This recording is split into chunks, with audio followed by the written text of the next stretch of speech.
The driver didn't even slow down. He just cranked the lever on the back of his freight wagon, and 350 goose eggs, cracked, stained, still warm, tumbled straight into the ditch like they were nothing, like they'd never been anything. Rowan Mercer stood 10 ft away and watched every single one of them hit the mud. "Rejected lot," the driver said, not looking at her. "Buyer won't take cracked shells. They go bad, they smell. Whole shipment gets ruined." He wiped his hands on his trousers. "You want them, lady? They're yours. Otherwise, they rot by morning." He climbed back onto his seat and clicked his tongue at the horses and left. And Rowan stood there in the dirt road looking at 350 broken eggs, all that wasted life. And she made a decision that the entire town of Caldwell Flats would spend the next 6 months laughing at. If this story already has your heart, stay with us. Subscribe right now and hit that bell so you never miss what comes next. Drop your city and country in the comments below. I want to see exactly how far this story travels. And if it moves you, leave a like. It means more than you know. The land had a name before Rowan ever set foot on it. And the name was not kind. Locals called it the Sink. 10 acres of low marshy ground sitting at the bottom of a natural bowl just east of Caldwell Flats, where rainwater pulled and stayed and turned the soil soft and dark and smelling faintly of iron. The deed that Rowan received from her uncle's attorney described it as Agricultural Parcel Eastern Quadrant Caldwell Township. But what that document could not describe was the way men at the feed store talked about it, with a specific kind of pity that felt worse than contempt. Old Mercer's niece got the Sink. She'd heard one of them say through the open window of the attorney's office the week she arrived, "Lord, that's not an inheritance. That's an apology." The other man had laughed. Rowan had stood very still on the other side of that wall and breathed slowly through her nose until the burning behind her eyes went away. She was 26 years old. She had $83 in a leather pouch, a canvas bag with 2 changes of clothes, and the deed to 10 acres that nobody wanted. She had traveled 4 days by rail and another half day by hired cart to get here. She had no plan that any reasonable person would have called a plan. She had instead a stubbornness that her mother had always described as her worst quality, and her father, God rest him, had always called her greatest one. She signed the papers and walked out into the afternoon sun and told herself she was not going to cry in the street. She didn't. She saved that for later alone, sitting on the rotted front step of the small structure on the Sink that the deed called a dwelling, and that Rowan privately called a very ambitious shed. The roof had 2 places where daylight came through. One of the windows had been boarded over from the inside, which suggested that whoever had last lived here had done so defensively. The floor was solid enough, but it sloped noticeably toward the back wall. And when she set her leather pouch down, it slowly slid 3 ft before stopping against a crack in the baseboard. She watched it slide. She picked it up. She set it down again. It slid again. Rowan laughed. Not a happy laugh, more the kind that comes out when the alternative is something worse. She pressed the back of her wrist against her mouth and breathed and looked out over her 10 acres of wet, unloved, unwanted ground, where cattails grew thick along the waterline, and red-winged blackbirds sat in the reeds, calling to each other in voices that sounded honestly like small arguments. "All right," she said to nobody. "All right, then." She was not the kind of woman who made speeches, even to herself. She unpacked her bag. She found a bucket and cleared the worst of the debris from the floor.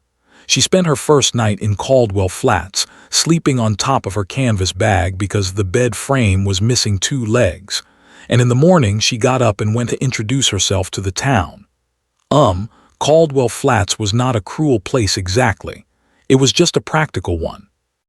The people there, ranchers, feed merchants, a blacksmith, a woman who ran the post office and also sold eggs and also seemed to know everything about everyone, had all made their lives by making sound decisions about hard land. They respected soil that yielded. They respected animals that produced. They respected people who knew what they were doing. They did not know what to make of Rowan Mercer. She was too quiet to be a schemer and too serious to be a fool, but she'd taken the Sink, and that said something about her judgment that nothing else she did could quite walk back. When she walked into the feed store that first week and asked about soil amendments for marshy ground, the owner, a wide man named Cleet Burrows, looked at her with the carefully neutral expression of someone trying not to be unkind. "You're talking about the sink," he said. "I'm talking about my property," she said. He nodded slowly. "You could try lime, I suppose. Cut the acidity some, but that ground, it's wet 9 months of the year, Miss Mercer. Roots don't hold. Whatever you plant either drowns or gets eaten by the blackbirds. Clears throat. What about grass? What about it? Does anything grow there naturally? I mean," he thought about it. "Sedge," he said.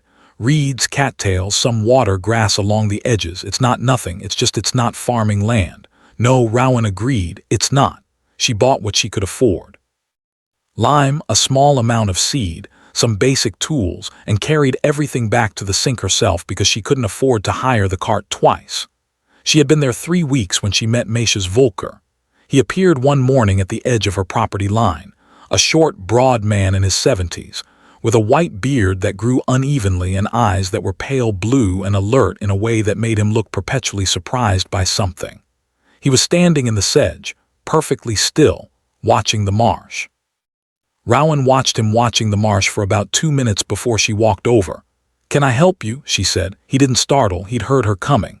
"You are the Mercer girl," he said. His accent was thick. Eastern European, she thought, though she couldn't have said where exactly. "Woman," she said. He looked at her. "Yes," he said without apology and turned back to the marsh. "I am Vulkar. I have the 40 acres north of you. I have been here 22 years. He paused. "I wanted to see who was moving into the sink, and now I have seen." He was quiet for a moment. "You have good sedge grass here, very healthy. I've been told the land is worthless." "The land is what it is," Matias said.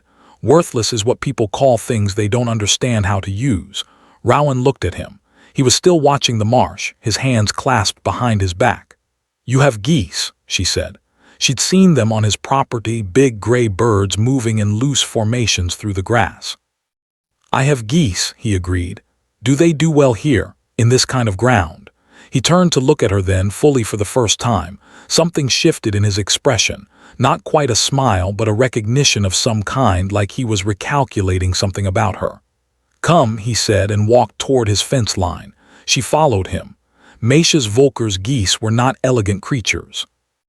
They were loud and temperamental and occasionally aggressive, and they moved with the kind of blunt authority that comes from knowing you are larger than most things that try to bother you. But they were also, and this was the thing that caught Rowan's attention immediately, working the wet ground along his northern fence line like they were born to it. They cropped the water grass flat. They stirred up insects and small creatures from the soft soil. They left behind, as Matias explained with the calm specificity of someone who had been paying very close attention for 2 decades, a natural fertilizer that was slowly, incrementally improving his lowest ground. "The wetland," Matias said, "is not a problem for geese. The wetland is where they live, where they want to be. How many do you have?" 60 now. "I started with 4. He looked at his flock with an expression that was not quite pride but was close to it. "It took time. People here thought I was crazy. They raise cattle, they raise hogs. Nobody raises geese." He paused. "Nobody but me." Rowan looked at the geese. She looked back at her 10 acres of wet ground and healthy sedge grass in the small marshy basin that everyone called worthless. She was doing the math that you do when you can't afford to be wrong. "Mr. Provoker," she said. "If I wanted to learn, I know," he said. "I have been waiting for someone to ask." He turned back toward his house. "Come inside. I will make coffee. We will talk." She did not tell the town what she was thinking. This was deliberate. Rowan had learned in 26 years that there is a particular kind of person who will talk you out of something, not because they know better, but because uncertainty makes them uncomfortable. And your uncertainty specifically makes them feel obligated to relieve it by replacing it with their own certainty, which is usually just fear wearing a practical hat. She had encountered enough of those people in her life to know that the right response to them was not argument. The right response was silence and distance and doing the thing anyway. So she said nothing. She bought a small flock of 4 breeding geese from Matias, spending money she could barely afford, and she set them loose on the sink and watched what happened. What happened was they immediately began eating the sedge grass and acting like they owned the place, because they did, and within a week, Rowan could see exactly what Matias had described. The wet ground that everyone had called a liability was, for these birds an invitation. She was beginning to understand something. She wasn't sure yet what it was exactly, but she could feel the shape of it. The way you feel the shape of a room in the dark before your eyes adjust, and then the eggs happened, and everything changed. She heard the freight wagon before she saw it. It was a Thursday afternoon in early spring, and Rowan was at the edge of her property, checking the water line when she heard the heavy creak of wagon wheels on the road that ran along the south edge of her land. The driver came into view, a thick-shouldered man she didn't recognize handling a 4-horse team pulling a covered freight load. The wagon stopped approximately 40 ft from where she was standing. She watched because there was no reason not to. The driver got down, moved to the back of the wagon, and engaged a wooden lever mechanism on the cargo gate. Rowan had a half-second to understand what she was seeing before it happened. The gate dropped and 350 goose eggs came cascading out of the wagon bed in a terrible soft avalanche and hit the ditch at the side of the road in a sound that she would not be able to describe afterward to anyone who asked. Not a crash, not exactly, more like 350 small private disasters happening simultaneously. Rejected lot, the driver said when she came close enough. He didn't look at her with cruelty. He looked at her the way a man looks at someone who has arrived at a scene they don't need explaining. Buyer and Millhaven won't take cracked shells. Whole shipment was compromised in transport. They go bad. The smell contaminates the whole storage room. He wiped his palms on his thighs. I'm supposed to dump them out past the ridge, but this will do. Ground will take them. Rowan crouched down next to the ditch. The eggs were still warm. She picked one up. The crack ran from the air cell end down about a third of the length of the shell. A hairline fracture, not a break. The membrane underneath was intact. She could feel faintly the warmth of a living thing that had not yet stopped. She looked up at the driver. How old are these? He shrugged. 2-3 weeks incubation. Started in Delbridge, I think. Long haul. She set the egg down carefully and picked up another one. Similar crack, similar membrane integrity. She checked 5 more. Out of 5, 4 had intact membranes. The math was assembling itself in her mind without her permission. If I take them, she said, can I have them? The driver looked at her with the same expression Cleet Burrows had used, that careful, neutral face of someone who doesn't want to say what they're thinking. Ma'am, they're trash. Can I have them or not? Sure, he said. They're yours. He drove away. Rowan was alone in the road with 350 cracked, warm, still viable goose eggs and no plan whatsoever. She sat down in the dirt. She sat there for a full 5 minutes, which was not something she did often. She was not by nature a person who sat down in dirt roads and stared into the middle distance, but she was doing it now because she was trying to be honest with herself about something important. What she was considering was not reasonable. It was not practical. It was the kind of idea that would cause Cleet Burrows to press his lips together and Macias to tilt his head and the woman at the post office to tell everyone within 3 days. But the eggs were warm and her marsh was empty. And she had 4 geese who had already proven to her that wet, unwanted land was not the same thing as bad land. She stood up. She walked back to the sink and got her bucket. She came back and started moving eggs. It took her 4 trips and most of the afternoon carrying eggs in her apron and in the bucket and in her canvas bag with her clothes removed and stuffed under her arm. She was careful. She was methodical. She was also at one point passed on the road by 2 men from town who slowed their horses and looked at her with expressions that she chose not to interpret. One of them said something she couldn't quite hear. The other one laughed. She kept walking. By the time she got the last of them to the sink, piled carefully in the hay she'd laid out in the back corner of the shed, surrounded by the only spare blanket she owned. It was evening and clear as throat. She was exhausted, and she had not eaten since morning. She sat on the floor next to 350 cracked goose eggs wrapped in her blankets, and ate the last of the biscuits she'd made 3 days earlier and thought, this is either the beginning of something or the end of me. Then she went and got Macias. He came in the early dark, carrying a lantern and a wooden box she didn't recognize. He set the lantern down and crouched over the eggs for a long time without saying anything. He turned several of them, held 2 up to the lantern light, ran his thumb along a crack. Most of them have intact membranes, Rowan said. Some do, he agreed. Some don't. What's the percentage? He kept examining them. Maybe 60, maybe 65. If the membrane is gone, the egg is gone. Bacteria gets in, embryo dies, the whole thing becomes dangerous to the others. He set one egg aside, then another. You'll lose some. Maybe many, but not all. Can we seal the cracked ones? The ones with intact membranes? He looked up at her. With what? Beeswax, she said. I read that some keepers use beeswax on hairline cracks. It seals the shell without blocking the air exchange if you apply it thinly enough. There was a pause. Where did you read that? Matias asked. She stopped. I wrote to a poultry keeper in Pennsylvania 3 weeks ago. When I was starting to think about, she stopped again. About this. He gestured at the eggs, about geese. She said about whether the marsh could support a larger flock. He looked at her for a moment with an expression she hadn't seen on him before. You wrote a letter, he said 3 weeks ago, before these eggs existed. I write a lot of letters about geese. About a lot of things. Something in his face shifted. That not quite smile again, but warmer this time. He reached into the wooden box he'd brought and set a small tin on the floor between them. I have beeswax, he said. Rowan looked at the tin. You knew, she said. I knew you were thinking, he said. I didn't know about what, but I brought things that might be useful. He reached back into the box. Also warm sand for insulation. And a thermometer. Temperature is everything. Too cold and they go dormant. Too warm and they die, she said. They die, he agreed. He looked at the pile of eggs, then at her, then at the shed around them with its 2 places where daylight came through the roof. We are going to need to plug those holes, he said. I know. And we are going to need to turn these eggs 3 times a day, every day for the next. He paused, calculating.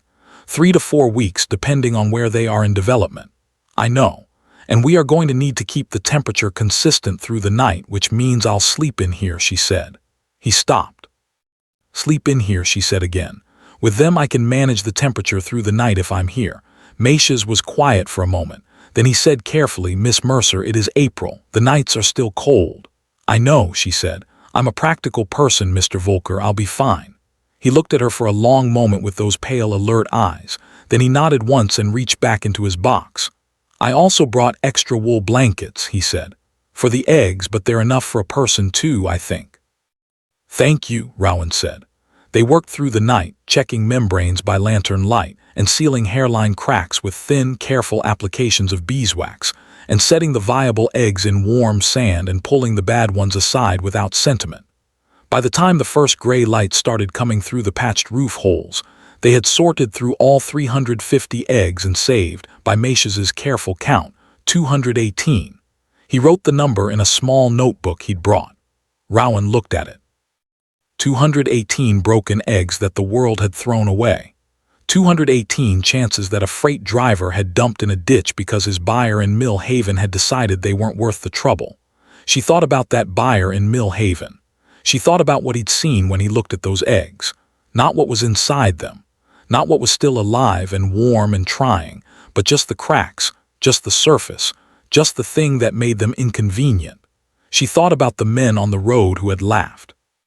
She thought about Clee Burrows's careful, neutral face. She put her hand flat against the warm sand and felt the faint, insistent heat of 218 eggs that had been declared worthless and were not. 3 times a day, she said. 3 times a day, Matias agreed. Starting now. He was already reaching for the thermometer. Starting now, he said.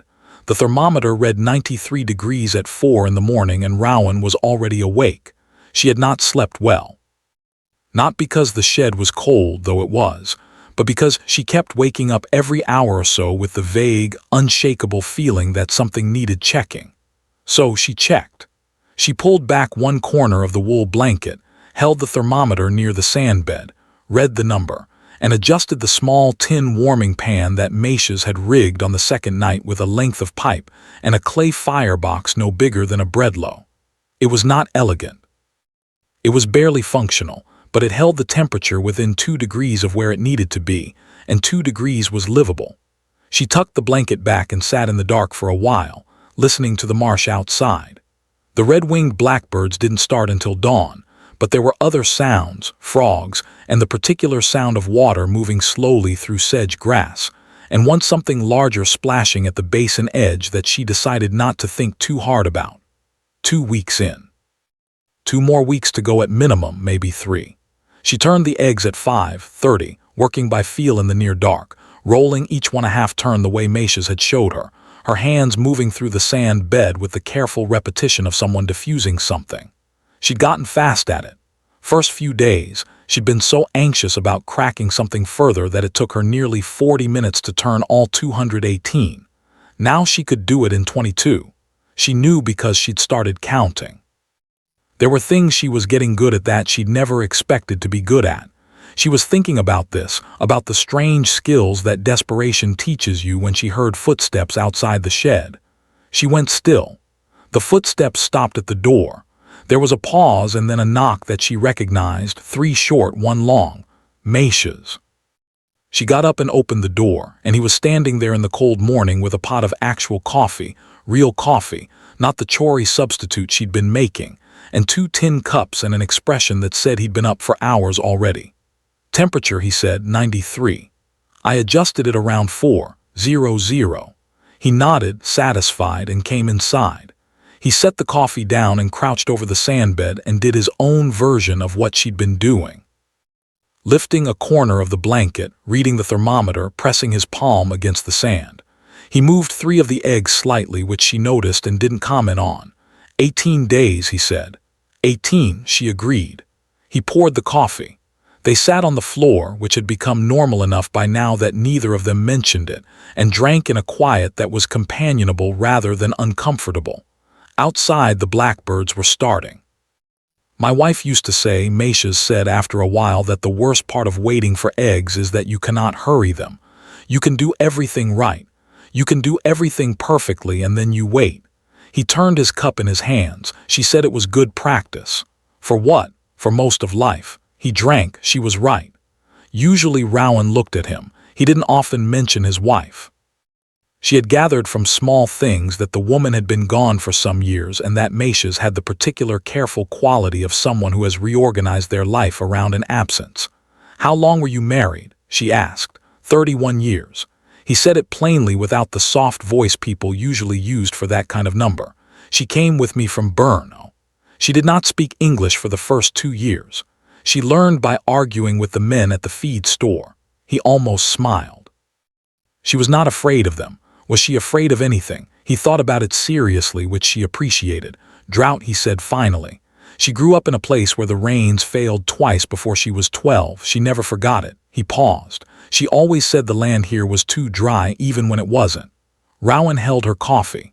What happened when the rains failed where she grew up? People left, he said. The ones who could. The ones who couldn't, he stopped. They managed as people manage badly and then less badly, and then it rained again. He set his cup down. That is the story of most droughts. Not heroic, just endurance. She nodded. Neither of them said anything about the sky, which had been pale and dry for 3 weeks running, or about Cleet Burrows mentioning when she'd gone in for supplies, that the Pendleton Ranch's well was dropping faster than it should be for April, or about the fact that the creek that ran along the north edge of Matias's property was running slower than it had the previous spring. They didn't say it, but it was there in the room with them, the way things are when neither person wants to be the one to name them first. Matias left at sunrise. Rowan turned the eggs again at 9:00, then ate breakfast, 2 eggs from her 4 breeding geese fried in a pan, and went out to check the basin. The water level was the same as yesterday. That was something. She stood at the edge of the basin and watched her 4 geese moving through the shallows, and she thought about 218 eggs in a shed. And she thought about Matias's wife being afraid of drought. And she thought, I need more time. I just need more time. She went back inside and turned the eggs again at 1:00 in the afternoon, right on schedule. She was not going to think about drought until she had glings, one thing at a time. On the 21st day, one of the eggs rocked. She almost missed it. She was doing the midday turn, working her way methodically through the sandbed, when her fingers registered something that her brain took a full second to process. The egg she just touched had moved on its own. Not much, a tremor almost, but she'd been handling these eggs 3 times a day for 3 weeks, and she knew their weight and stillness, the way you know the breathing of someone sleeping next to you. And this egg had moved. She put both hands flat on the sandbed and waited. Another one rocked. Then a third. Rowan sat back on her heels and pressed her hands over her mouth and did not make a sound because she was afraid that if she made a sound, she would cry. And if she started crying, she didn't know when she'd stop, and there was too much to do. She got up and ran to get Matias. She found him in his upper field mending fence, and she said without preamble, "They're moving." He looked at her. He dropped the fence tool. He came. They sat together in the shed through the rest of that afternoon, watching, barely talking. More eggs rocked. Then, at dusk, they heard the first sound. A faint, persistent tapping from inside a shell, like something knocking on a very small door. "Pipping," Matias said quietly. "That is pipping. They are working on the membrane. How long does it take? Hours. Sometimes more than a day. You cannot help them. If you break the shell for them, they are not strong enough to survive. They have to do it themselves." She understood that completely. She sat and listened to the small, determined tapping, and she did not touch anything. The first Gosling broke through at 2:00 in the morning. Rowan was awake, of course. She'd been awake since midnight, sitting cross-legged on her bed roll, with the lantern turned low, watching the shell she'd identified by sound as the most advanced. The crack appeared as a jagged line around the blunt end, and then a small piece of shell lifted, and then there was a beak. It was gray and wet, and not particularly beautiful. It was the best thing she had ever seen. She sat on the floor of her tilted shed at 2:00 in the morning, watching a gosling dry and wobble and fall over and get up again. And she thought, you were in a ditch. You were going to rot in a ditch on the side of the road. She thought about the freight driver's face. She thought about the buyer in Mill Haven who had looked at cracked shells and seen only the cracks. She didn't write any of this down. She just sat with it. By morning, she had 19 glings. The hatching stretched over 4 days. Not every egg made it. She had known this, had been told this, had prepared herself for this. And she still found that preparation had not done much when she pulled a shell apart on the 4th day and found the embryo inside fully formed but still, and had to set it aside and keep working. She lost 31 eggs total before the process was done. Some she'd known about early, the ones Matias had flagged on the first night as questionable, the ones she'd been watching with a specific uneasy attention. Others surprised her, and the ones that surprised her were harder. But 187 goslings survived. 187. She counted them 3 times because the number seemed wrong, too large, too improbable. She went and got Matias and made him count them independently, and he came up with 192, and they argued about it in a low-focused way for 10 minutes until they realized she'd missed counting the 7 who had bunched up in the far corner under a piece of wool blanket and were invisible unless you lifted it. 187 is that. She stopped. Is that good? Matias looked at the shed full of small, damp, already opinionated birds making a noise that was somewhere between a peep and a honk and escalating steadily. For a professional hatchery with equipment, he said. 85% hatch rate from intact eggs is excellent, he paused. You started with cracked eggs from a ditch. Is that good? She said again. He looked at her. Rowan, he said, which was the first time he'd used her first name. Yes, that is very good. She nodded. She went outside. She stood in the morning air for about 3 minutes and breathed and looked at her marsh and her basin and her wet, useless, worthless land. And the blackbirds were arguing in the reeds, and she thought, all right, all right. Then she went back inside to start building a brooder because 187 goings needed more space than one tilted shed, and she had work to do. Job. They built the brooder over 2 days, working with lumber she couldn't really afford and hardware cloth Matias contributed from his own stores. It was a rough structure, 3-sided, open to the south to let in light and air with a covered section for nighttime warmth. Not pretty, functional. She'd learned to stop worrying about pretty around the time she'd started sleeping on a dirt floor to monitor egg temperature. The goslings went into the brooder on a Tuesday, and by Wednesday morning, 2 things had happened. They had established with great vocal conviction that they owned the space, and Rowan had realized that feeding 187 fast-growing goslings was going to require a plan that was significantly more detailed than the one she currently had. Her current plan was the marsh has good grass. This was true. Her basin and the sedge along the waterline were producing more green mass than her 4 adult geese had been able to eat down. And golands on good grass grew fast and hard and required less supplemental feed than grain-raised birds. Matias had told her this, and she'd verified it in the letters she'd been exchanging with the poultry keeper in Pennsylvania, a Tackator man named Adler, who wrote in sentences so compressed they were almost codes.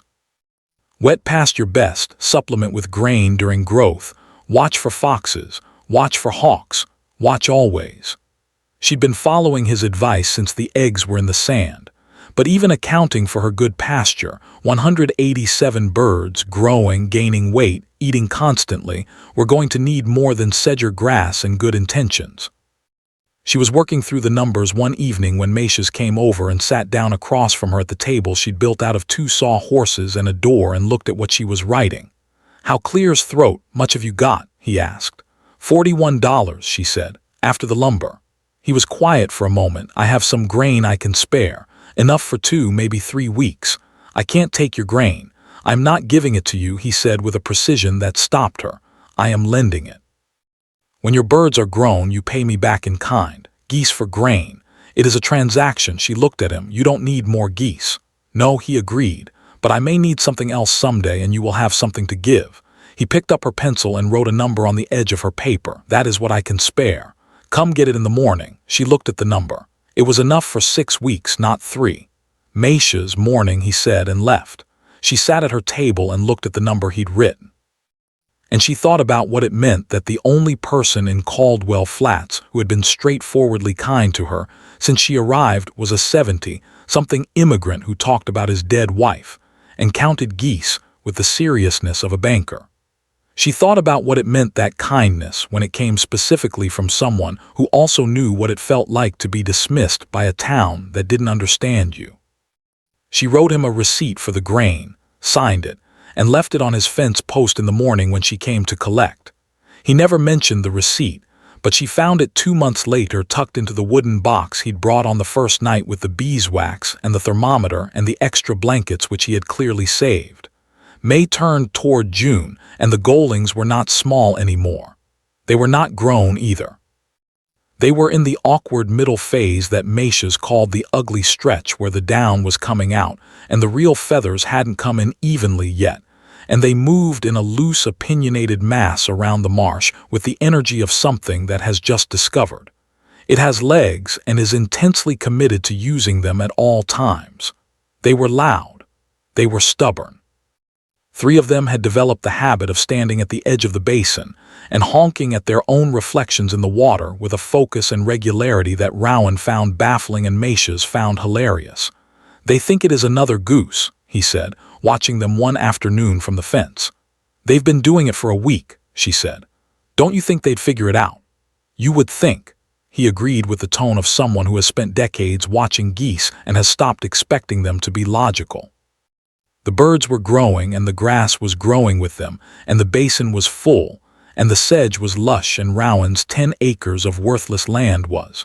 She allowed herself to think this carefully, not wanting to believe it too hard in case it evaporated.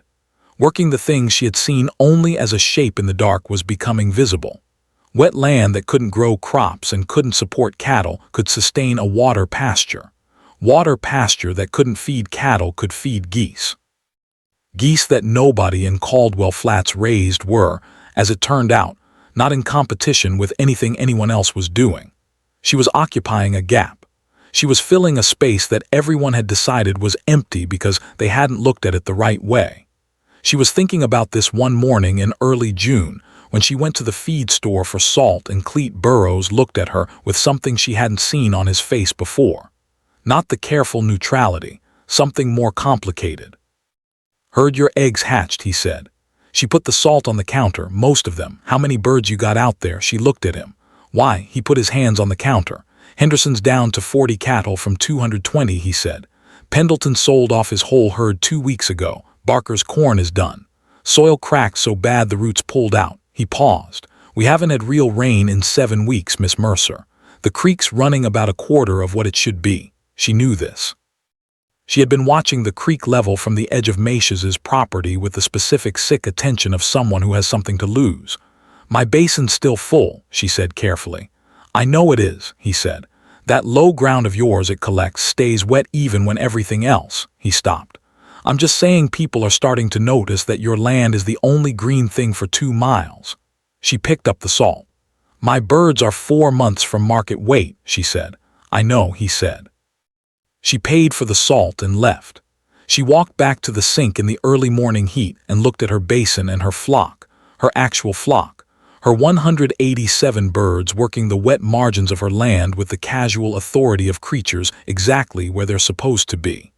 And she thought about Henderson's 40 cattle and Pendleton's empty pasture and Barker's cracked corn. And she thought about Drought and about Matias's wife, who had always been afraid of it. She stood at the basin edge and watched the water. The water level was holding, just barely, but holding around her. The geese kept working the grass. They didn't know about the drought. They didn't know what they meant to the valley, or what they would mean in another 4 months when the first birds reached weight, and Rowan would have to decide what to do with them. They just worked the grass and argued with their reflections and made their escalating noise. And the basin stayed wet, and the sedge stayed green. And for now, for this moment on a dry June morning, with the sky white and rainless above them, that was enough. Rowan went back to the shed and wrote a letter to Adler in Pennsylvania. She told him the hatch count. She told him about the drought. She asked him what he thought a fair market price was for mature geese in a region where cattle operations were failing and protein was getting scarce. He wrote back in 9 days, which was faster than usual. "Price goes up when supply goes down. You know this already. Question is what you do with it. Some sell high and make enemies. Some sell fair and make neighbors. Choose carefully. You only get to choose once." She read it twice.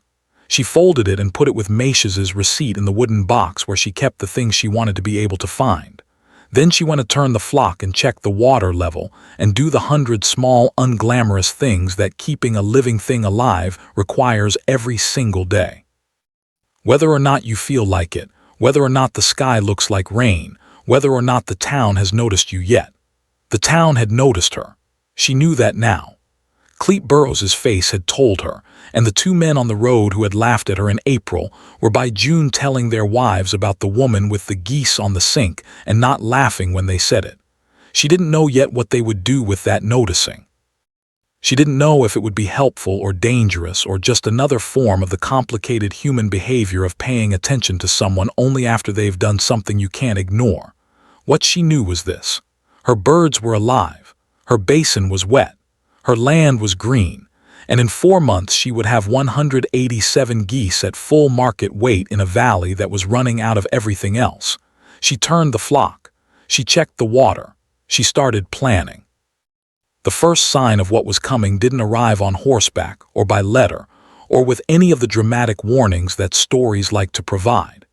It arrived in the form of a man standing at her property fence on a Thursday afternoon in late June, dressed better than anyone had a right to be dressed in the middle of a drought, looking at her geese with an expression she recognized immediately. It was the expression of someone calculating. She had seen it on the attorney who'd handed her the deed. She'd seen it on certain men at the feed store when they talked about land prices. It was the face of someone for whom everything visible was being rapidly translated into a number. The man at her fence was not from Caldwell Flats. She would have recognized him. He was perhaps 50, heavy-set without being soft, with the kind of tan that comes from spending time outdoors in a supervisory capacity rather than a working one. His boots were expensive. His horse tied at the rodost was better than expensive. He hadn't knocked. He hadn't called out.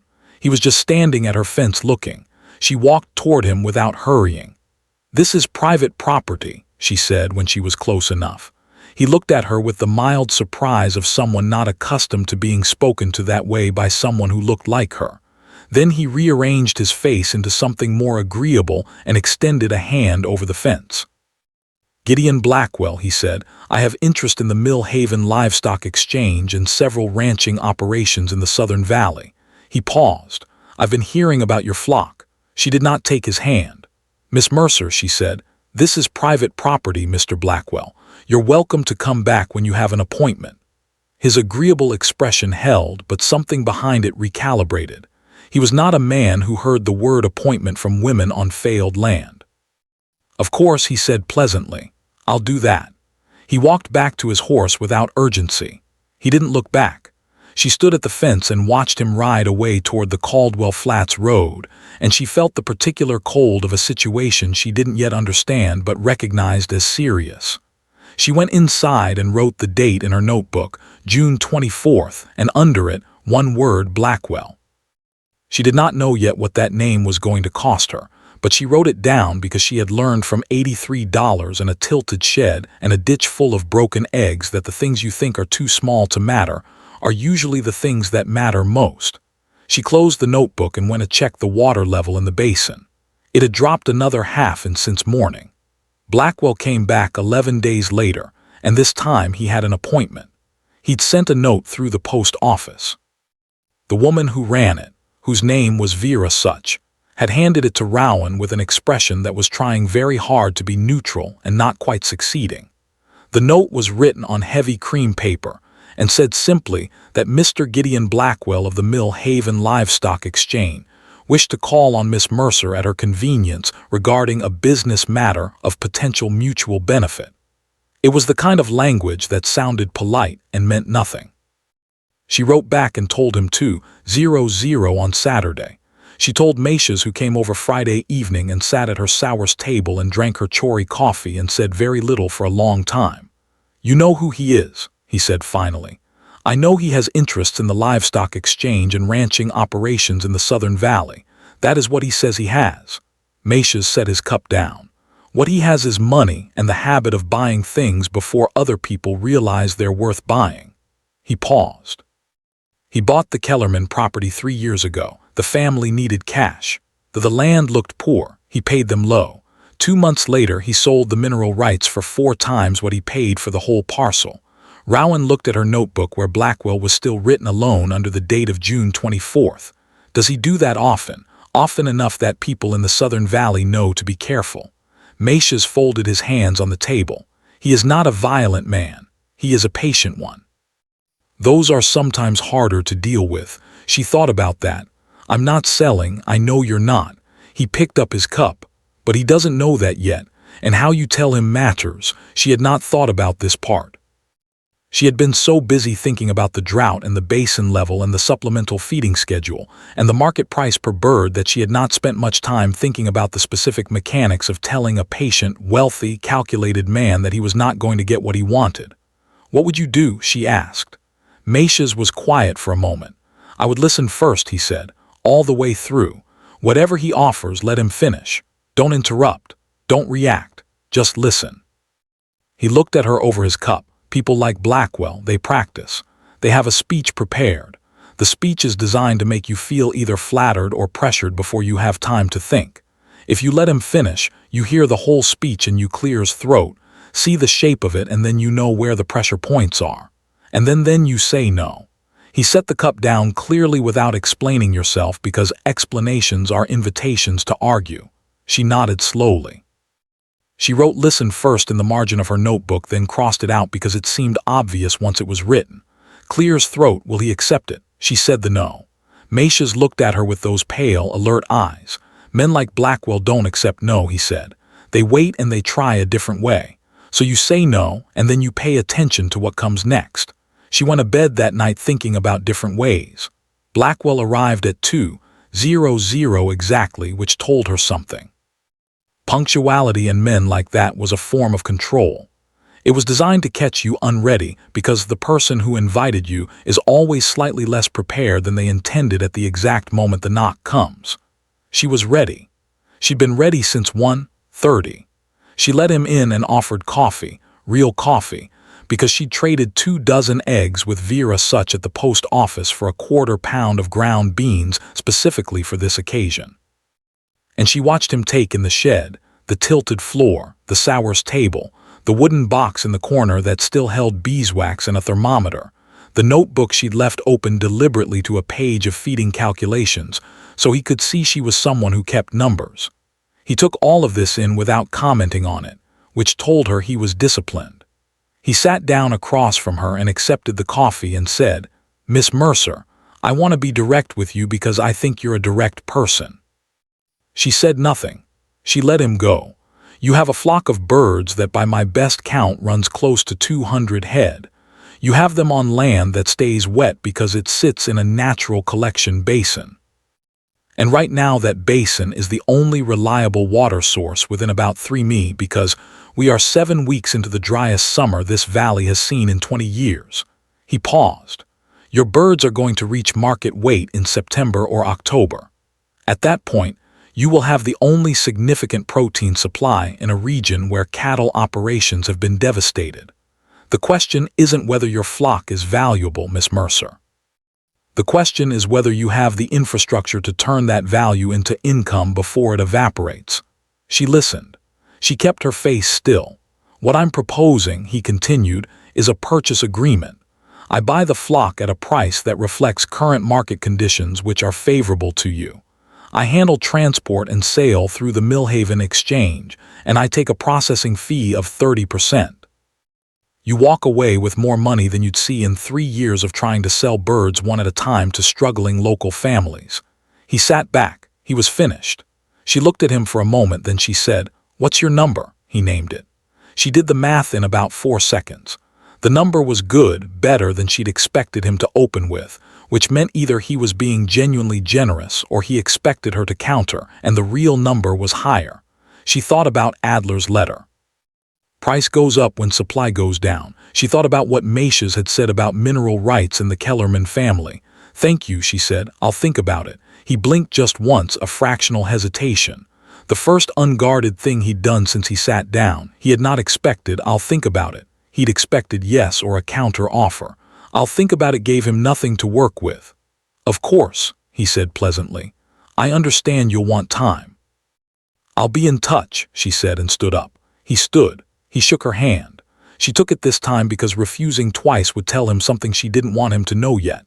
His hand was dry and firm and entirely confident, and when he smiled at her on the way out, it was the smile of a man who considered this conversation a delay rather than a no. She watched him right away and then went straight to Matias's property. "He's offering fair money," she told him, his version of fair. "It's not a bad number." "No," Matias agreed, "but it is his number, not yours. There is a difference." He was mending something on his harness rack, not looking at her. "Did he talk about the basin?" She stopped. "He mentioned the water source that the basin was."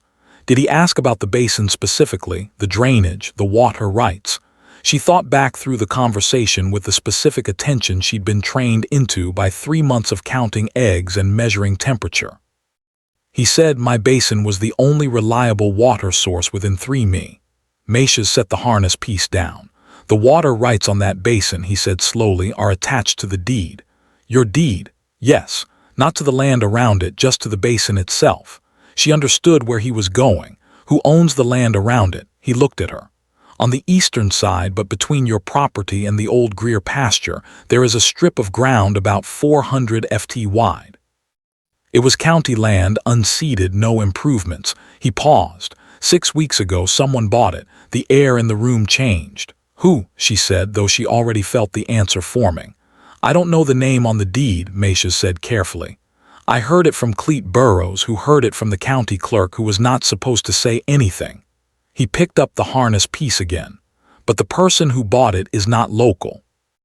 They paid in cash, and the strip of land they bought has no value except for one thing. It controls access to the eastern drainage channel." Rowan said. "If someone dammed that channel," Matias said, "or redirected it, your basin would begin to drop slowly at first, maybe not noticeably for weeks." She stood very still.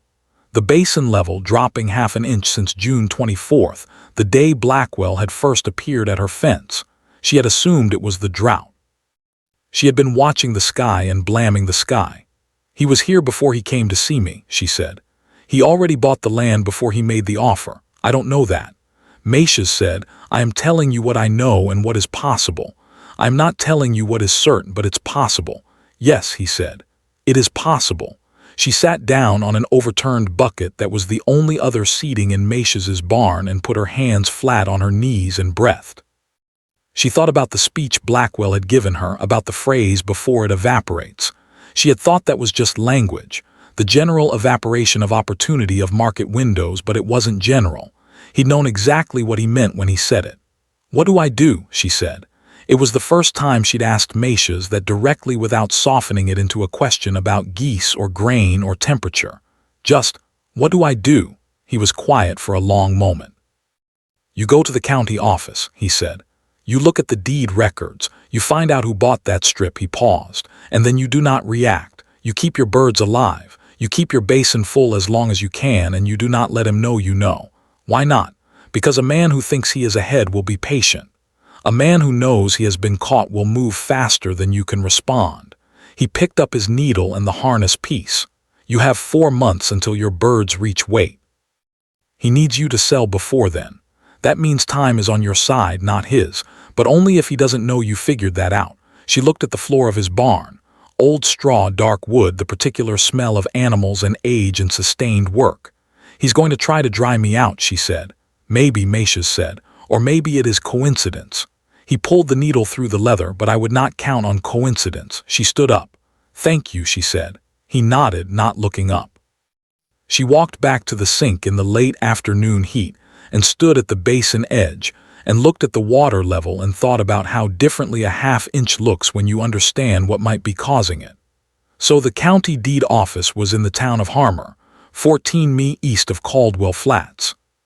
She hired the cart on a Monday morning, told nobody where she was going, and sat in the back of the cart with her notebook on her knee and watched the dry landscape go by and thought carefully about what she was going to find. She found it in 40 minutes of looking, which was faster than she'd expected. The strip of land east of her property, county parcel number 7, Worden Fort, had transferred ownership on June 19th, 5 days before Blackwell appeared at her fence for the first time. The name on the deed was Harlan Voss. She wrote it down. She asked the clerk casually if he knew anything about the buyer. The clerk, a young man who was clearly bored and equally clearly not supposed to share information, said he'd never heard of him. She asked if there was an address of record.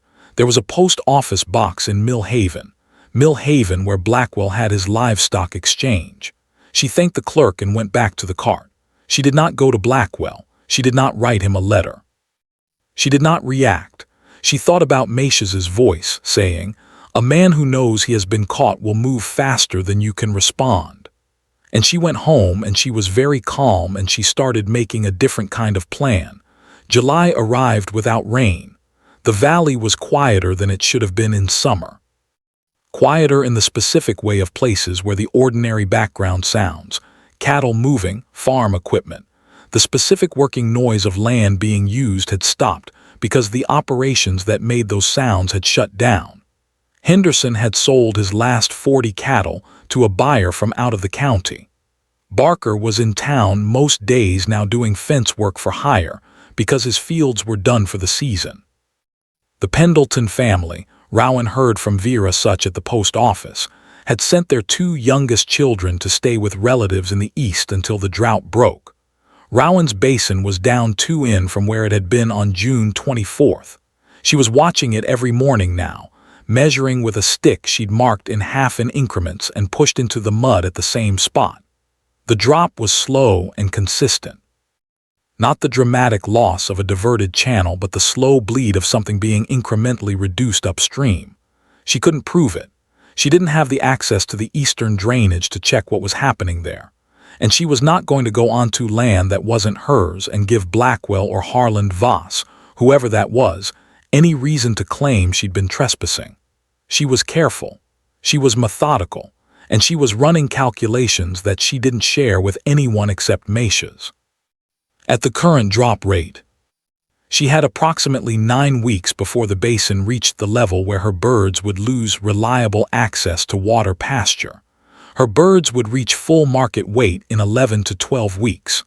The margin was narrow enough to make her stomach hurt every time she looked at the measuring stick.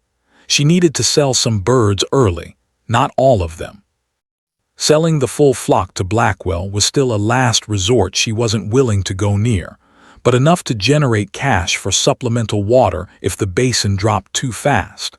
and she needed to sell them locally, directly, not through any exchange where Blackwell had connections. This was the part she hadn't figured out yet, because selling to struggling local families meant selling at prices those families could actually afford, which meant selling below what the birds were theoretically worth in a drought market, which meant less cash reserve, which created a different kind of risk. She was sitting with this problem on a Tuesday morning in mid-July, watching her flock work the shrinking margins of the basin, when she heard a wagon on the road and turned to see Cleet Burrows pulling up to her fence. He got down from the wagon seat with the careful movements of a man his age who'd been driving a while. He took his hat off when he reached the fence. "Miss Mercer," he said. "Got a minute?" She walked over. "Mr. Burrows." He looked out at her flock. He was quiet for a moment and then he said, "My wife's family is the Hendersons." "Walt Henderson. I know Mr. Henderson. He's got a daughter, 19 years old, and a son who's 16, and his wife's been sick since February." He turned the hat in his hands. "He sold his last cattle 2 weeks ago. They've got some dry goods and a root cellar, but it's going to be a hard fall if the rains don't come." She waited. "I was wondering," Cleet said, and he said it in the specific way of a man for whom asking is genuinely hard, "if you might be willing to sell a few birds for a price the family could manage." She looked at him. This was the same man who had said, "That's not an inheritance, that's an apology," through his feed store window in March. She knew he didn't know she'd heard it. She knew it didn't matter. "How many birds is a few?" she said. "6, maybe 8, enough to get through to October." He met her eyes. "I can pay for them. It's not charity I'm asking. I just don't know if you're selling yet or what your price is, and I didn't know how to." He stopped. "I should have talked to you sooner, I know that." She looked at her flock. 187 birds that had been in a ditch in April. "I'll sell you 10, she said, at cost of feed, not market price. That's what I can do right now." He stared at her. "That's Miss Mercer. That's less than half what they're worth." "I know what they're worth," she said. "I've been calculating it for 4 months. 10 birds, cost of feed. That's my price for the Hendersons." She paused. "But I need something in return." "Name it." "I need help building a secondary water storage on the north edge of my property.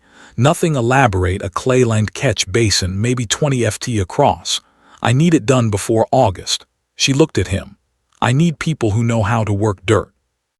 He was quiet for a moment and she could see him calculating, not the way Blackwell calculated with that cool inventory of value, but the honest arithmetic of a man figuring out whether something was fair.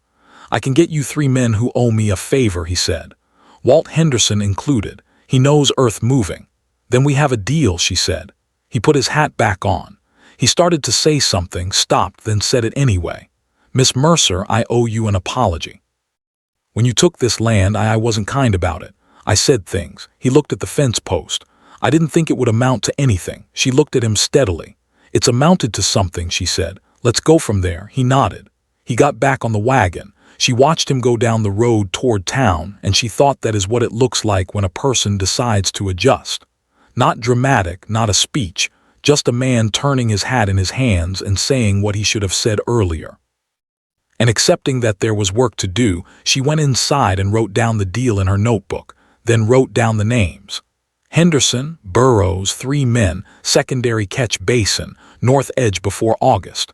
Under that she wrote 10 birds cost of feed, and under that, because she was honest with herself, worth it. The men came the following Saturday.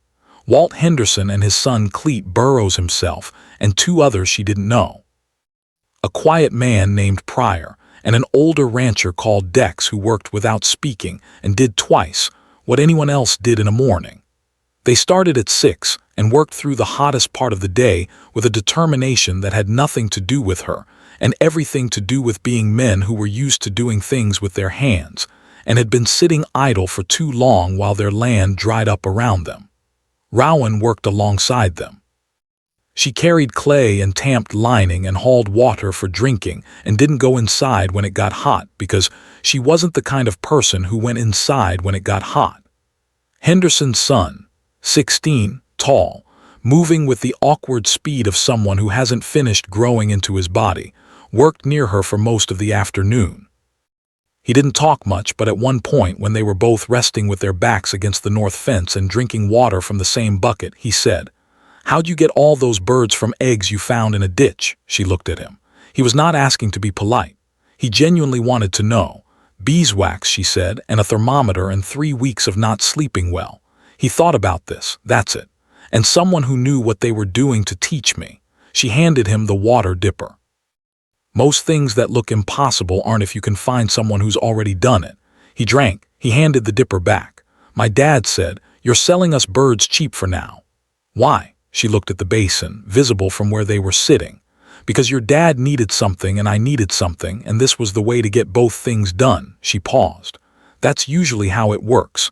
If people can get past pride long enough to talk, he nodded slowly with the look of someone filing something away. By evening, the secondary catch basin was roughed in. Not finished, not waterproofed yet, but the shape of it was there. It would hold water. In a week, when the clay dried and they came back to finish the lining, it would hold a lot of water. She fed everyone from her own stores that evening biscuits and dried beans and the last of the coffee. And they ate standing at her fence in the cooling air, and the conversation was the ordinary conversation of people who have done physical work together, which is comfortable in a specific way that no other kind of conversation is. Pryor asked her how many birds she planned to keep for breeding stock. She said 20 pairs minimum. Dex, who had not said a word all day, said, "Good number," and went back to his biscuit. She thought about Blackwell, who at this moment was presumably in Mill Haven, waiting for her to get desperate enough to sell. She thought about the slow drop in her basin, and the narrow margin between her birds reaching weight and her water running out, and she thought about all the things she couldn't control, and the specific few things she could. She looked at the men at her fence, Walt Henderson with his careful, tired face and his son, and Cleet Burrows, who had driven 14 miles each way to say an apology with his hands instead of his mouth. And she thought about what Matias had said about choosing how you say no. She had said no to Blackwell by saying, "I'll think about it." She had said yes to the valley by selling 10 birds at cost and accepting 3 days of labor in exchange. Those were the same decisions she was beginning to understand. They were both versions of the same answer to the same question, which was, what do you do with something that everyone else has decided is worthless? You find the people who need it. You make the trade that makes sense. You don't wait for a wealthy man from Millhaven to decide the terms. She refilled the biscuit plate from inside, and when she came back out, Henderson's son was showing Matias, who had appeared at some point during dinner without anyone noticing, carrying a jar of something preserved that his wife had put up before she died. A sketch he'd made of the catch basin drainage in the dirt with a stick. Matias was nodding. He was pointing at one end of the sketch and saying something about angle. The boy was listening with his whole body, the way young people do, when they find someone who is actually teaching them something. Rowan set the plate down and stood at the edge of it, and felt for the first time since April something that was close to not peace, not exactly, because there was still too much uncertain for peace, but maybe its working cousin, the sense of being in the right place doing the right work with the right people around her. It lasted until Monday when Blackwell came back. He didn't send a note this time. He arrived at 9 in the morning on a Monday when she was alone. Matias on his own property, the men from Saturday gone home, and he had someone with him, another man, younger, with a leather satchel and the look of someone who worked in documents rather than fields. She met them at the fence. "Miss Mercer." Blackwell smiled. Same confident, practiced warmth. "I wanted to follow up on our conversation. I've revised my offer upward." He nodded to the younger man who opened the satchel and produced a folded paper. "Given current market conditions, I'm prepared to offer you 15% above my original figure. It's a strong offer. I think you'll agree it reflects the real value of what you've built here." She didn't take the paper. "My answer is no, Mr. Blackwell," she said. The smile stayed, but something behind it shifted. That recalibration she'd seen the first time, but faster now, less smooth. "I'd encourage you to look at the number before." "I don't need to look at the number," she said. "The answer is no. I'm not selling the flock." He looked at her for a moment. Then he looked at her basin. His gaze went there with a casualness that was not casual at all, and she understood that he was checking something, the water level. He wanted to see if it had dropped far enough yet. "The drought is going to get worse before it gets better," he said conversationally, like they were discussing weather. "I'd hate to see you lose birds to dehydration in August when there was a fair offer on the table in July." She looked at him directly. "Is that a prediction or a plan, Mr. Blackwell?" The silence that followed was about 3 seconds long. In those 3 seconds, she watched his face with the attention she'd developed for egg membranes and thermometer readings and basin water levels, looking for what was actually there rather than what was presented. What she saw was a man who had just been told without being told that she knew. Not everything. Not the deed in Harlan Voss's name and the parcel number and the post office box in Mill Haven, but enough. She knew enough, and he could see that she knew, and the speech he'd prepared did not have a section for this. "Good day, Miss Mercer," he said. He turned and walked back to his horse, and the younger man with the satchel followed him, and they rode away down the road toward Caldwell Flats without looking back. She stood at the fence with her hands in her pockets and watched them go, and she was shaking, which she had not expected. Not fear exactly, more the particular physical aftermath of holding yourself completely still and completely in control for 4 minutes that felt like 40. She went inside and sat down on the tilted floor. She sat there for a while. Then she got up because there was always something to do, and she went to check the measuring stick in the basin, and the water had dropped another 1/4 inch since Friday.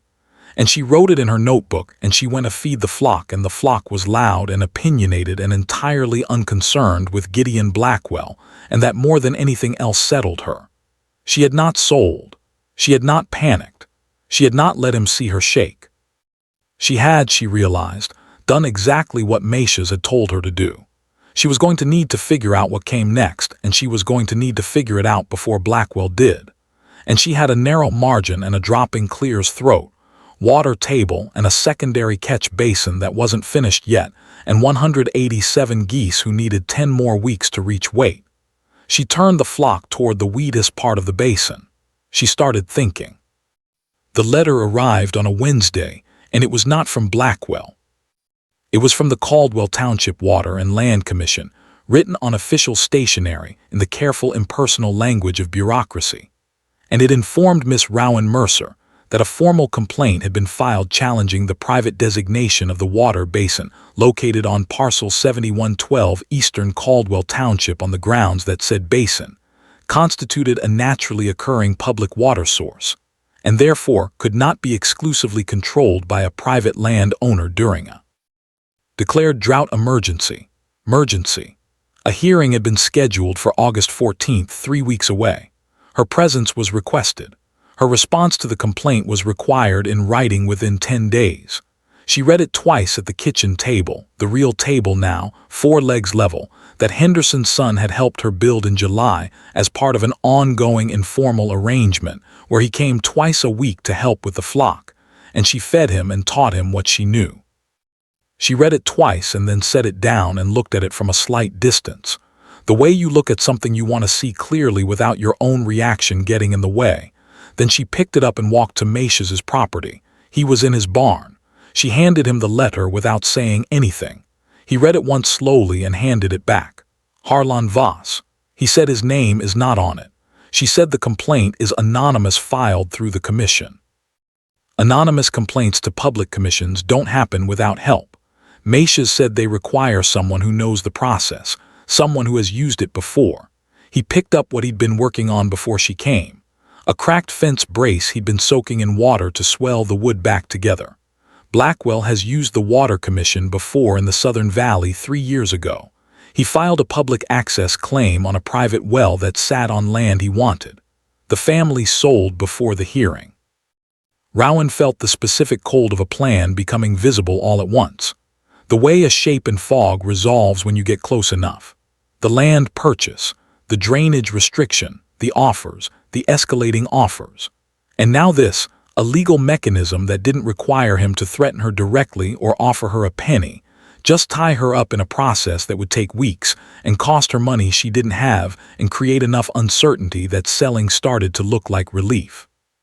He's been planning this since before he came to see me the first time, she said. Probably before he bought the strip of land, Matias agreed. He identifies the asset.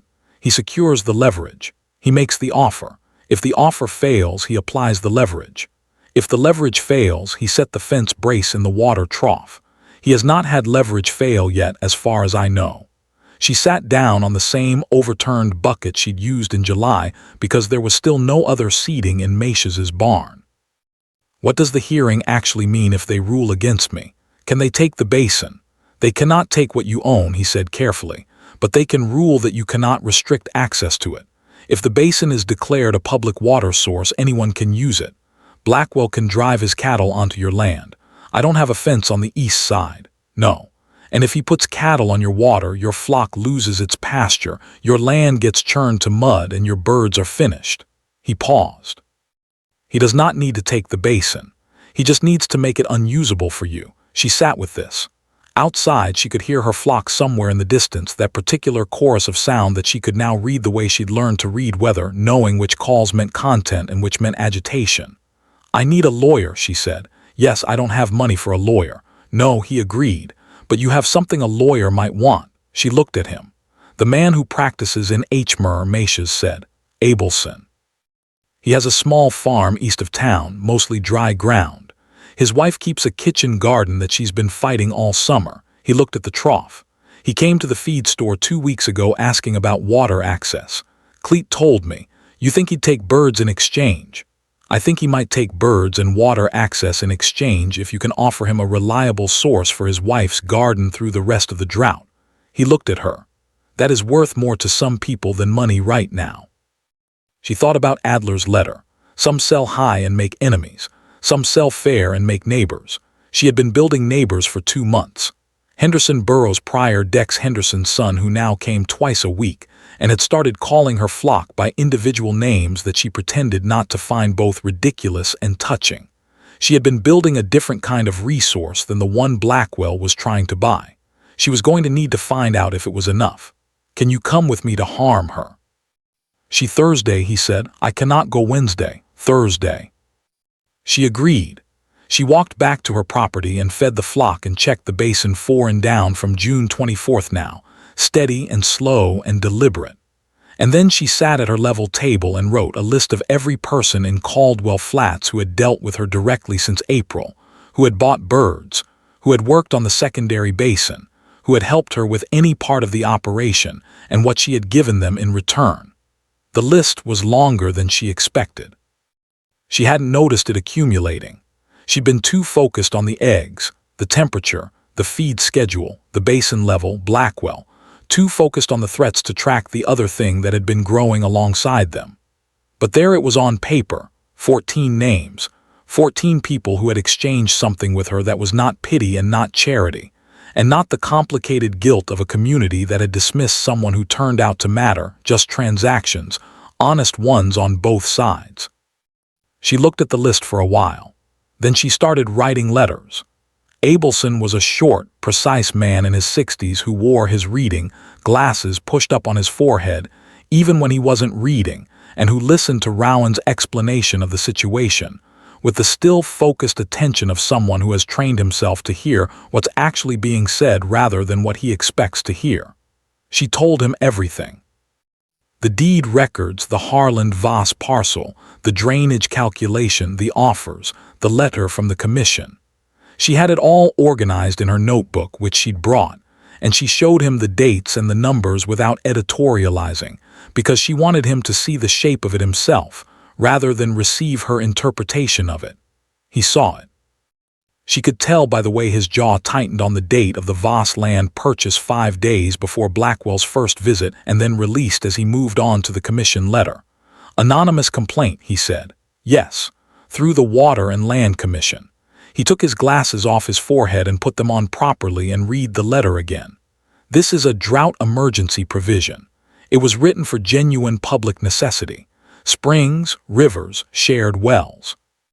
It was not written for private basins on private land where the owner has made documented investment improvements.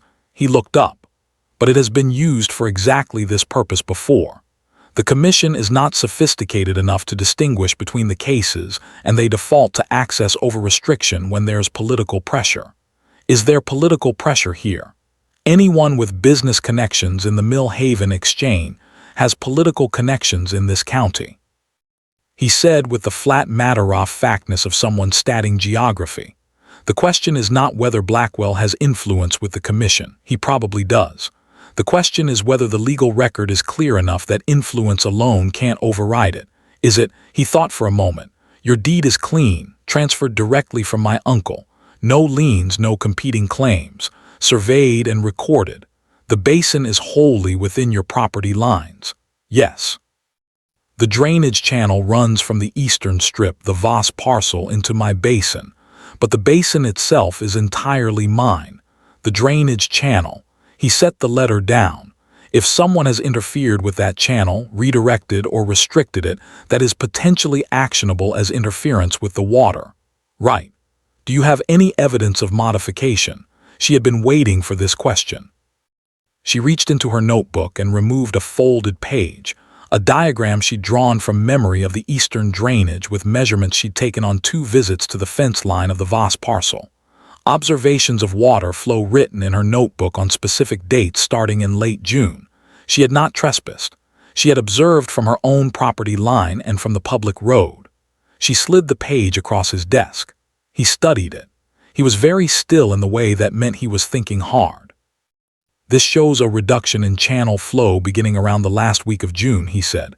"Consistent with the date the Voss parcel transferred ownership," she said. He looked at her over his glasses.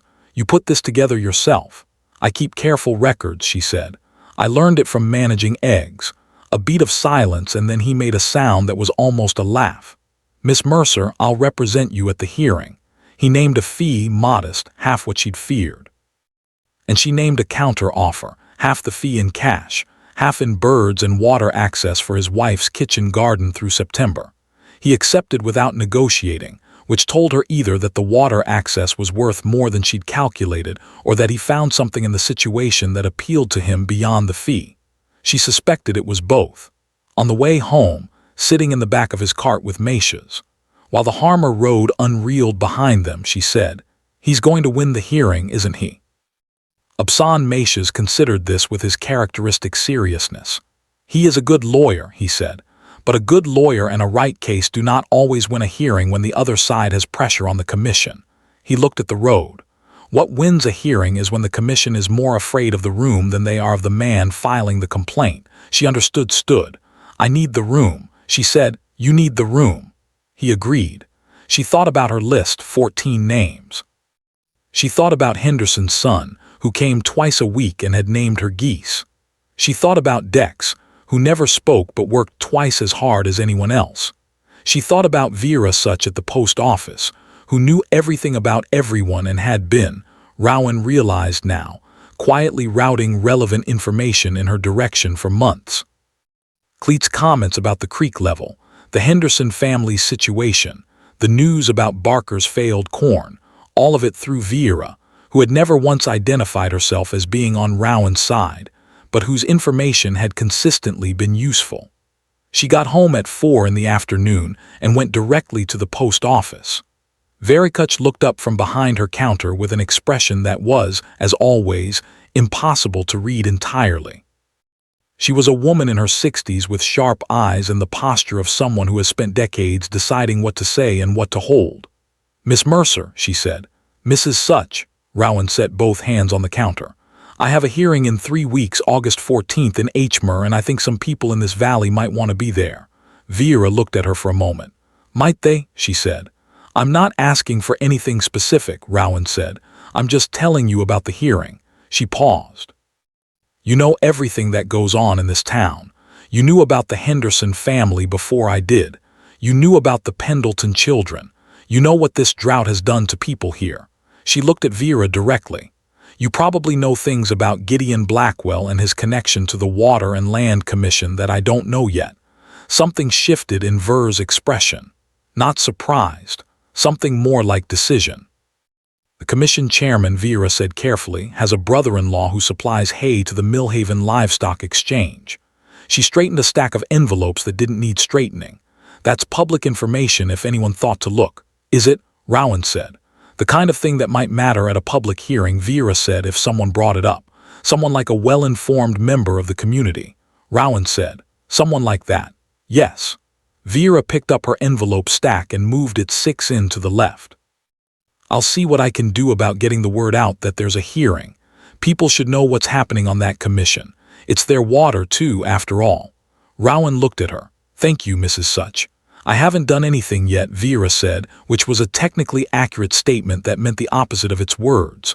Rowan went home and fed her flock and checked the basin 4 and 1-2 in now and started preparing for August 14th. 1. The 2 weeks before the hearing were the most stretched she had ever felt, and she had felt stretched before. She sold 12 more birds carefully, specifically to families who needed them and could pay what they could pay, which in 3 cases was less than cost, and in 1 case was nothing at all. The Barker family. She had not planned to give the Barkers anything, but she had gone to check on the drain calculation one afternoon and taken the long road past their property, and she had seen Mrs. Barker in the yard with that particular stillness that people have when they are trying not to be seen to be struggling, and Rowan had stopped the cart and gone in and come out an hour later with an agreement to deliver 6 birds on Friday. She did not write it in her ledger as charity. She wrote it as an advance against future settlement, which was a fiction they both understood and both needed. The secondary catch basin was finished. Dex had come back unprompted the 2nd week of August with his tools and spent a day waterproofing the lining and was gone before she could figure out what to offer him. So she left a bird dressed and wrapped at his gate, and he left a note on her fence post the next morning that said simply good enough, which from Dex Macias assured her was high praise. The water in her main basin was 5 in below June 24th levels. Still functional, still enough for the flock, but the margin was now close enough that she woke up some nights and lay in the dark doing arithmetic that always ended in the same place. She needed the hearing to go right, and she needed rain, and she only had any influence over one of those things. She went over her notes with Absan twice, once in his office and once at her kitchen table, where he drank her coffee without commenting on its quality, and went through every document she had, page by page, with a red pencil and the focused precision of a man preparing for something he intended to win. He had found through his own research 2 previous cases where Blackwell, or entities connected to him, had used the drought emergency provision to pressure landowners. Neither case had gone to a full hearing. Both families had sold. That meant there was no legal record of the tactic being challenged, which was both a problem and, Absan said, an opportunity. If we challenge it cleanly and win, he said, it establishes a record. It makes the tactic harder to use again. He looked at her over his glasses, which means Blackwell has more reason to prevent a clean hearing than he normally would. What does that mean practically? It means he may try to settle before August 14th. Abelson said he may make you an offer large enough to be hard to refuse. I'm not selling the flock, she said for what felt like the 15th time since April. I know, he said. I'm telling you because you need to be ready for the pressure. It will come quickly and the number will be designed to make you feel foolish for saying no. He paused. Are you ready for that? She thought about a shed with 2 holes in the roof and a tilted floor. She thought about 350 eggs in a ditch. She thought about sitting in the dark at 2:00 in the morning, listening for the sound of something tapping on the inside of a shell. Yes, she said. The offer came on August 10th, 4 days before the hearing. It was delivered by the younger man with the leather satchel. Blackwell didn't come himself this time, which told her he was either confident or rattled, and she spent a moment trying to determine which. The number on the paper was nearly double the original offer. It was more money than she had ever seen in a single figure. It was enough to buy real land, better land, somewhere with a house that didn't slope. She held the paper for a long time. She was not going to pretend it was easy to say no to that number. It was not easy. It was the hardest thing she'd done since she sat in the dirt road in April, deciding whether to carry 350 broken eggs to a tilted shed with no plan. She stood in her kitchen and she felt the pull of it. The weight of all the uncertainty and the basin dropping and the narrow margin and the months of not sleeping well and the absolute knowledge that one bad August could end everything she'd built. She set the paper down. She picked up her pen. She wrote, "No thank you, Miss R. Mercer." and sent it back with the young man, who looked at her like she'd said something in a language he didn't speak. Then she went outside and threw up behind the shed, which she told nobody about. Then she washed her face and went to feed her flock. August 14th was a Thursday, and Rowan arrived at the Hmer Town Hall 40 minutes early. The room was smaller than she'd imagined, a low-ceiling hall with wooden benches and a raised platform at the front, where the 3 commission members sat behind a long table. The commission chairman was a pale, narrow-shouldered man named Fitch, who had the look of someone who did not enjoy being looked at directly. The other 2 members Rowan didn't know. Upson was already there arranging papers at the respondents' table. He looked up when she came in and gave a single brief nod that meant "we are ready." The complainant's representative, not Blackwell, a lawyer from Millhaven named Greer, who wore a suit that cost more than Rowan's catchpas at the other table. He did not look at her. And then the people started coming in. She had not known exactly who Vera Such had spoken to or what she had said. She had trusted Vera with the information, and trusted that Vera understood what it was for, and then she had let it go because there are things you cannot manage, and trying to manage them anyway is a waste of energy you need for other things. So she had let it go and focused on the basin and the flock and the documents and Upson. She had not expected 23 people. They came in 1s and 2s and sat on the benches behind her, and she recognized most of them. Henderson, his son, Cleet Burrows, Prior Dex, Mrs. Barker, who was holding her hat in her lap and watching the commission table with the expression of someone who has decided to be here regardless of how it feels. 2 men she knew only slightly, neighboring ranchers from the north side of the valley, and Vera Such herself, sitting in the second row with her hands folded, and her face absolutely neutral and her eyes on Chairman Fitch, like a woman who has decided to be impossible to ignore. Macias came in last 5 minutes before the hearing started and sat beside Rowan at her table without being invited, which Upson looked at for a moment and then accepted without comment. Blackwell was not there. Greer, the Millhaven lawyer, represented the complaint. This told Rowan that Blackwell had either calculated that his absence would look more powerful than his presence, or that he had not anticipated the room looking the way it looked, and had decided at the last minute that being physically associated with this particular hearing was not something he wanted. Chairman Fitch opened the session and looked at the room with visible discomfort. Greer opened the complainant's argument. It was polished and legal and almost entirely constructed of abstractions, public necessity, drought emergency provisions, equitable access with almost no specific reference to anything local or personal. It was a brief design for a commission that would be looking at paper rather than people. The commission was not only looking at paper, Upson responded. He was not flashy. He was specific. He walked through Rowan's deed, the improvement history, the documented basin depth and water rights, the measurement records she'd kept since June. Then he put the Voss parcel deed transfer on the table June 19th, 5 days before Blackwell's first visit to Rowan's property. And he said plainly, the commission is being asked to declare a private water source public. We would ask the commission to consider who benefits from that declaration, and why the complaint was filed anonymously by a party with documented financial interest in acquiring the land to which this water is attached. Chairman Fitch shifted in his chair. Greer objected to the characterization. Abelson said, the relationship between the anonymous complainant and the purchaser of parcel 7 to 1114, Harland Voss, the strip of land immediately east of Miss Mercer's property, acquired 5 days before the first purchase offer was made to Miss Mercer, is a matter of public record that the commission is entitled to consider. The room was very quiet. Veruch raised her hand, which was technically not permitted in a commission hearing, but Chairman Fitch, who was looking increasingly like a man who wished he were somewhere else, acknowledged her. I would like to note for the record, Vera said in her precise, caring voice, that the commission chairman's brother-in-law supplies hay to the Millhaven Livestock Exchange, which is the primary business of Mr. Gideon Blackwell. She paused. That is also a matter of public record if anyone thought to check. The room did not erupt.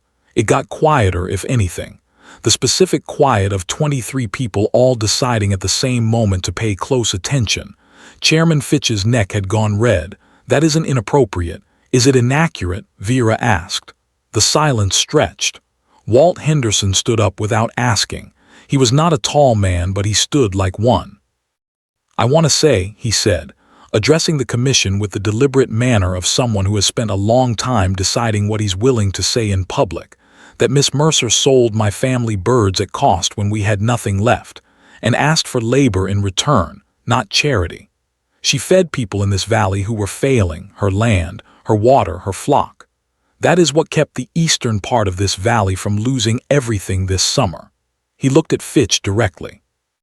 "I don't know what this commission was told about why that hearing needed to happen, but I know what's true about her land and her water and what she's done with it, and I thought someone should say it out loud." He sat down. Pitch was silent for a moment. He looked at Greer. Greer was looking at his papers with the focus of a man who has realized the room has changed in a way his preparation didn't account for. Two more people spoke. Clete Burrows briefly and practically about the basin's function in the local water table, and Pryor, who turned out to have surveying experience, and produced a hand-drawn map of the eastern drainage channel, and the Voss parcel that illustrated clearly and specifically exactly what a dam or redirection at that point would do to Rowan's basin over 8 weeks. "This is consistent with the recorded measurements," Upson said, placing Rowan's notebook measurements beside Pryor's map. "The basin has dropped 512 in since the Voss parcel was acquired. The drought accounts for approximately 2 in of that. The remaining 312 in is consistent with reduced channel inflow." Greer objected again. Upson noted that the objection was available for the record. Fitch called a recess. Rowan sat at her table while the room moved around her, and Matias put a cup of water in front of her that had appeared from somewhere and said nothing, which was exactly right. Abelson sorted his papers. Greer at the other table was writing something quickly on a page, and she could see from the angle of his pen that it was not notes. It was a letter. She thought he is writing to Blackwell. She thought Blackwell did not know the room would look like this. She looked at the 23 people on the benches behind her, Henderson and his son Dex, who had come and sat in the back row and was looking at the ceiling with his arms crossed and his jaw set. Mrs. Barker with her hat still in her lap. Vera Such, who had not moved and whose expression had not changed, and who had with one precise sentence shifted the weight of the entire room. 14 names on a list. 14 people who had made transactions with her in good faith, who had given something, and received something, who were here not because she had asked them to be loyal, but because she had given them reasons to be. Blackwell had tried to buy loyalty or manufacture necessity or create enough pressure that loyalty became irrelevant. He had not tried to earn it because men like him didn't generally need to. The commission came back from recess in 18 minutes, which was fast. Pitch read from a paper in front of him in the flat tone of someone reading something they did not write. The complaint was found insufficient to meet the statutory standard for drought emergency public access provisions. The basin at parcel 712 was confirmed as a private water resource with documented improvement investment. The complaint was dismissed. Greer packed his satchel. "I was out the door before Rowan had fully processed what Fitch had said." Abelson put his hand on the table between them, not a dramatic gesture, just a flat palm, steady. "That's it," he said quietly. She looked at the dismissed complaint on the table. "That's it," she said. Behind her, she heard Walt Henderson say something to his son in a low voice, and the son said something back that she couldn't make out, and then somebody clapped. A single awkward, genuine clap from somewhere in the back row that might have been Pryor, and then it stopped because this was a commission hearing and not a theater, and the awkwardness of it was somehow better than anything polished would have been. Matias was already standing. He picked up his hat and put it on and looked at her with those pale, alert eyes that had been looking at her since the morning he appeared at her fence line in the sedge grass, and said, "Worthless is what people call things they don't understand how to use." "Come," he said. "We should get back. The flock needs turning." She laughed. It came out wrong. Too sharp, too sudden. The laugh of someone whose body has been holding tension for 3 weeks and has just been informed it can stop. She pressed her hand over her mouth, and Matias waited with the patience of a man who has been waiting for things his entire life. She collected herself. She thanked Abelson, who accepted it briefly, and said he'd send a summary of the proceeding in writing, and expected the remaining balance in birds at her earliest convenience. She shook hands with Vera Such, who squeezed her hand once and said, "The hall record will note who was in the room today. That matters more than people think." She said a few words to Henderson, to Cleet, to Pryor. She nodded to Dex, who nodded back and did not seem to feel that anything further was required. And then she walked out of the Hmer Town Hall into the August afternoon and stood in the heat for a moment and breathed. The sky was the same dry white it had been for 9 weeks. No change there. The basin would still be 512 and down when she got home. She still had 10 weeks until her birds reached full weight, and she still had to figure out the final market arrangements, and the Voss parcel was still there. The drainage was still restricted, and Blackwell had lost this round. But men like him did not stop because of one hearing. She knew all of this. She stood in the August heat and knew all of it. And she was still standing, and so was her flock, and so was her basin, and so was the secondary catch basin that Dex had lined and waterproofed without being asked. Matias came out and stood beside her. "You did well in there," he said. "Vera did well in there," she said. "Abelson did well. Henderson did well. Pryor did well." "Yes," he agreed. "That is what doing well looks like. You did not do it alone." He paused. "That is also you doing well." She looked at him. He was watching the road in that way he was reading something in the distance. "My wife," he said, "would have liked you. She didn't say anything.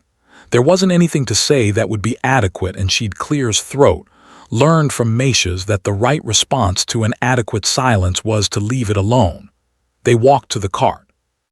They drove home, and the sky above the dry valley was still white and rainless, and her basin was still dropping, and Gideon Blackwell was somewhere in this county recalculating, and none of that had changed. But 23 people had driven to Harmer on a Thursday and sat in a low-ceiling room and said, "This is not right, and we are here and we are saying so." That had changed. That Rowan thought as the sink came into view and her flock's noise reached her before she could see them. That was the kind of thing that didn't unhap. She climbed down from the cart and went to check the basin, and then she went to turn the flock, and the flock was loud and entire and hers. The rain came on a Saturday in late September, and it came without warning. No clouds building over 3 days, no shift in the wind that people in the valley had learned to read as a sign. Just a Thursday sky that was the same dry white it had been since June, and a Friday that was the same. And then Saturday morning, Rowan woke up at 5:30 as she always did and heard something on the roof of her shed that her brain took a full 3 seconds to identify because it had been so long. Rain. She lay on her back and listened to it for a moment without moving because she wanted to be sure she was actually hearing it and not doing the thing that desperate people do where they hear what they need to hear in neutral sounds. But it got louder and she could smell it. That specific smell of dry ground receiving water, which is one of the most distinct smells there is and cannot be confused with anything else. And she got up and opened the door and stood in it. It was not a drizzle. It was rain, real rain, the kind that comes with intention, drumming on the dry sedge and pocking the surface of the basin, and running in small, urgent channels along the ground where the earth was so cracked and hard that it couldn't absorb fast enough, and the water moved across the surface looking for somewhere to go. She stood in it until she was wet through. Then she went inside and sat on the edge of her bed and put her face in her hands and stayed like that for a while. Not crying exactly, something adjacent to it. The particular release of a body that has been holding tension for so long it has forgotten what neutral feels like and is now trying to remember. She had made it barely and not alone, and with margins that she would not want to repeat. But she had made it to the rain. The basin, when she checked it at 6, was already rising. By mid-morning it had recovered an inch. By evening it had recovered 3, and the secondary catch basin that Dex had waterproofed was filling from runoff for the first time, and her flock was moving through the wet pasture with the specific satisfied energy of birds who have been working reduced ground and have suddenly been given room. She wanted to tell Matias, but he was already at his fence watching the sky with an expression she couldn't quite name. "It's raining," she said. "I can see that," he said. She leaned on the fence beside him. They stood together in the rain for a while without talking, which had become over 6 months one of their more comfortable modes. "She would have cried," he said eventually. Rowan glanced at him. He was still looking at the sky. "Your wife," she said. "She never got used to it, the rain coming back." He was quiet for a moment. Even in years when the drought was not severe, when the summer just ran dry for a few weeks the way it does, when the rain came, she would stand at the kitchen window and cry a little. He turned the collar of his jacket up. "I used to think it was excessive. Now I understand it better." Rowan looked at the basin filling with rain she had been waiting for since June. "I almost sold," she said. Macias looked at her. "The second offer, the number he sent on August 10th, she shook her head. "I threw up behind the shed after I said no." He was quiet for a moment. "I know," he said. She looked at him. "How?" "Because I would have been afraid too," he said simply. Anyone who was not afraid of that number was not paying attention. He looked back at the sky. Being afraid and doing it anyway is not the same as being brave in the stories. In the stories, brave people are not afraid. In real life, brave people are afraid and they do it anyway. And then sometimes they